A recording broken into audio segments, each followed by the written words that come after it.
Bonjour à tous. Le mélanome malin ou mélanome comme tout le monde l'appelle est essentiellement une tumeur maligne de la peau. Il peut affecter n'importe quelle partie de la peau. Il peut également affecter la muqueuse ou le revêtement du rectum ou des intestins ou du canal anal.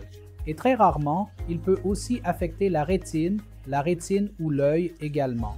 Les principales raisons du mélanome sont en fait l'exposition aux rayons ultraviolets ou aux rayons UV.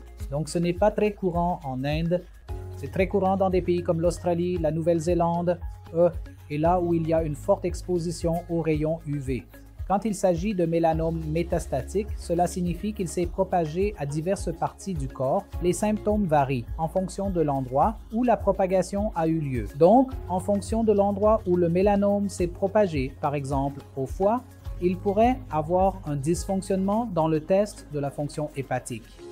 Ou s'il est allé au cerveau, il pourrait avoir des crises, ou il pourrait avoir une certaine somnolence, ou une certaine faiblesse selon la partie du cerveau qui est affectée.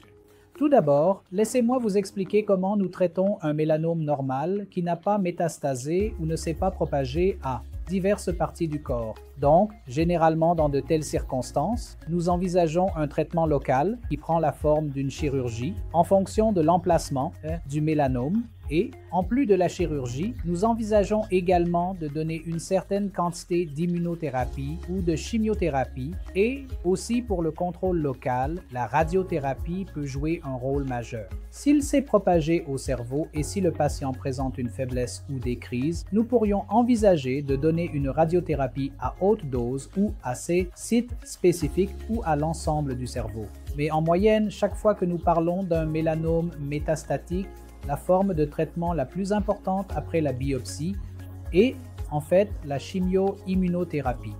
Il combine la chimiothérapie avec l'immunothérapie après avoir effectué certains marqueurs spécifiques sur ces cellules de mélanome ou des marqueurs génétiques ou des changements mutationnels qui se sont produits et sur cette base, nous pouvons personnaliser. Nous pouvons voir quels patients sont éligibles à quel type d'immunothérapie en plus de la chimiothérapie